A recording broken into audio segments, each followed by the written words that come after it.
All right, welcome everyone. In today's video, I'm going to be discussing 17.8%, 18.94%, and 25% increases, as well as your Social Security checks, including but not limited to retirement, disability, SSDI, survivor, spousal, SSI, and VA benefits. There's some surprising information here, and that's the focus of the video. Let's get into it and talk through all the details. Now, first off, what do you think all of those percentages I just mentioned a second ago actually pertain to? I'm going to tell you here in this video, but I'm just kind of curious and I'd love to read your comments down below in the comment section. Would you like to take a guess at what those are actually pertaining to? I think you're going to be a little bit surprised, but maybe at the same time, probably not all that shocked, but I'll break it all down for you here in this video. So with that being said, let's jump into it and talk through all the details of these percentages and what they mean as far as your Social Security benefits. And yes, this directly pertains to your money, your benefits, your lifestyle, and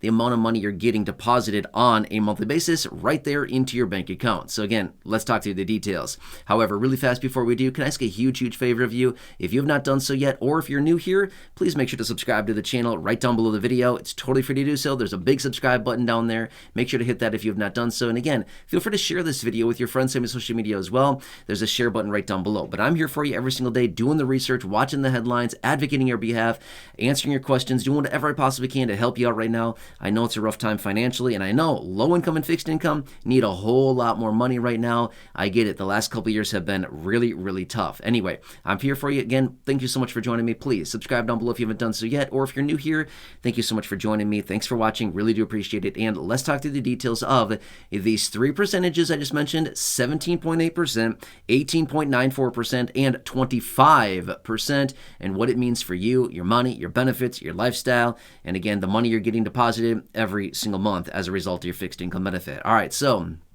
let me explain the details.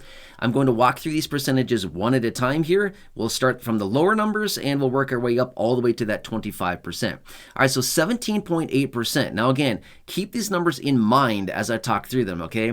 So 17.8%, believe it or not, in the last 3 years here, we've received a 17.8% to our monthly benefit. I know, it sounds weird, like there's no possible way that we did. Yes, in fact, we did.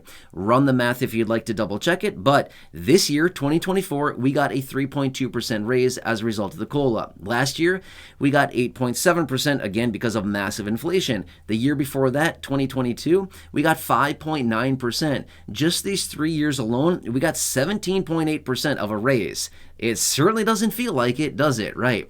Just imagine if at any given point they were to come out and announce a 17.8% raise to our benefits, we'd be like, wow, this is crazy. We just hit the lottery, right? It would feel that way. But the last 3 years here, we've received that, and it feels like we've lost the lottery, right? I'm not sure about you. It just feels like we've been siphoning cash every single month, every single year. It's a really tough time, but this is the reality. And again, feel free to double check my math if you'd like to, but I've already done it. You can check it out by all means if you'd like to. All right, so anyway, that is the raises that we've got to our benefits. However, that is the smallest of all the numbers, as you've probably noticed. Now, let's quickly talk about 18.94%. Do you want to take a guess at what this one actually pertains to?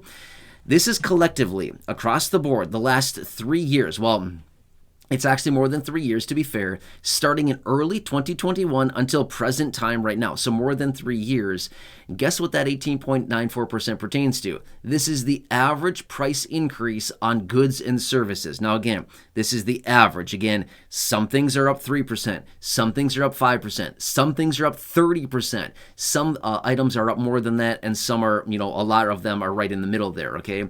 But this is averaged out across goods and services over the last 3.5 years or so, give or take a little bit. Prices on average are up 18.94%. Okay, now let's compare this to the number I just talked about a minute ago, which is the 17.8%. This is a difference of 1.14%. In other words, our COLAs have fallen behind just on average, on the average goods and services by 1.14%. Again, when you look at that, you might think, that's not that bad, right? We're only behind 1.14%. But again, that's on average, everything out there, okay? We're not buying everything. I'm not sure about you, but I'm certainly not buying everything, right? There's a lot of different categories. There's a lot of different things out there that a lot of fixed income and low income people don't spend their money on, right? In fact, you've heard me say this before in other videos. If you've been watching the videos for a while now, the bulk of the money that low income and fixed income people spend their money on, do you want to say what it is? You know exactly what it is, right? Number one, housing, shelter, rent. That's number one. Whatever you want to say, it's all pertaining to the same thing, right?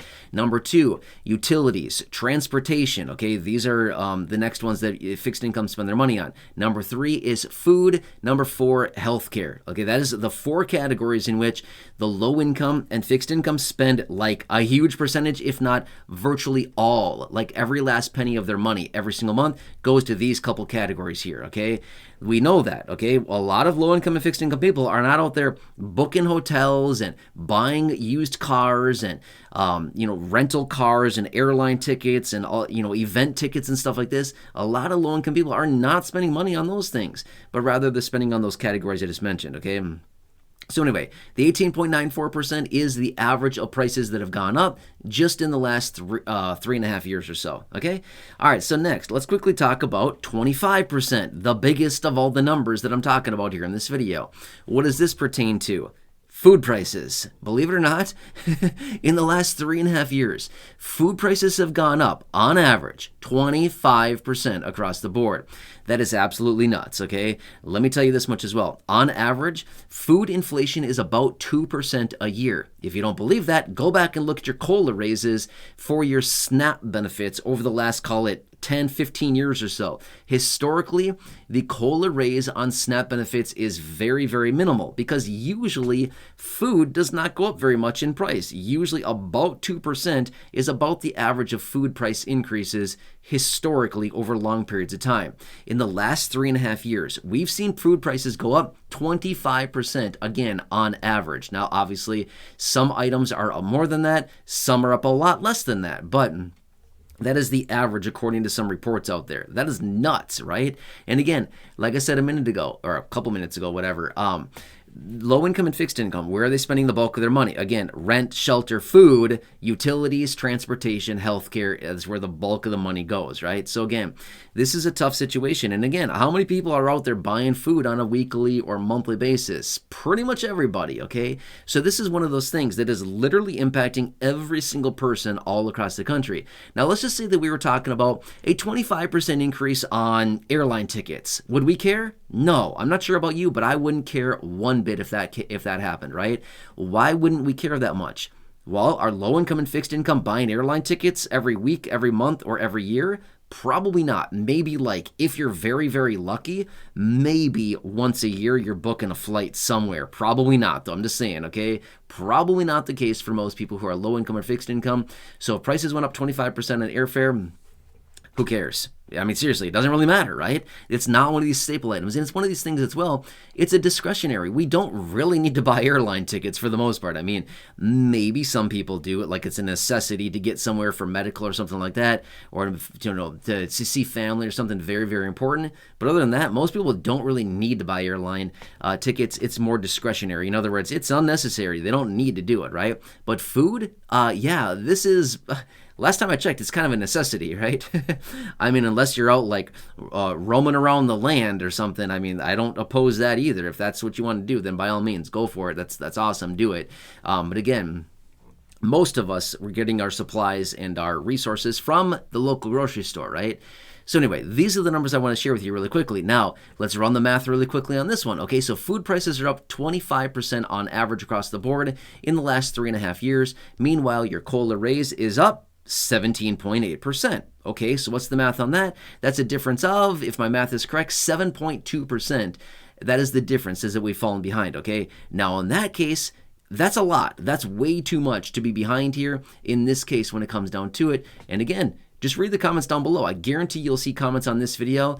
People reaching out saying food prices are nuts, food prices are high, food is, very tough to buy these days, or I don't have enough food, whatever it happens to be. I guarantee you'll see comments down below if you just spend some time reading down below in the comment section. I see it all the time as well. And yeah, there you go. You can see this right here. Now, this year as well, 2024, This is interesting, okay? You heard me say this back in March, okay? I said this, way back at the very beginning of the year. Back at the beginning of the year, guess what? Inflation actually increased faster than the 3.2% that you got as a COLA to your monthly benefit this year. This happened all the way back in March. So the first, 3 months, we were 3 months into the year already, and the 3.2% COLA that you got was already outstripped by inflation. 3.5% coming in March and 3.2% for the COLA. So we already were behind as of March this year.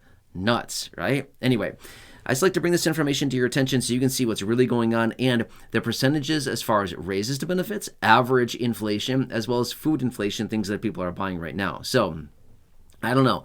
I find this to be very important. At the same time, I want you to know this information because at the end of the day, like I said earlier, it impacts your money, your benefits, your lifestyle, the amount of money you're getting on a monthly basis, and how much money is going out the door. Income is one thing, but how much you keep of that income is a totally another story, right? That's the thing. You can earn all the money you want, but if you keep none of it, you're in the same situation. Make sense, right? So anyway, I hope this helps you, but as always, please make sure to subscribe down below. Totally free to do so. Big subscribe button right down below. Thank you for hitting that. Really appreciate it if you haven't done so, or if you're new here, thanks for joining me. Otherwise, make sure to go back and check out any of the other thousands of videos here on the channel, including the thousands in the video library, or down below in the description or the top of the comment section. I've hand selected some videos there. Make sure to check those out. Otherwise, right now on your screen popping up, you'll see some videos popping up right now. Check out one of those videos as well. So go ahead and make your selection, and I'll catch you again in just a minute in that next video. Take care, have a good one, and I'll see you right now in that next video.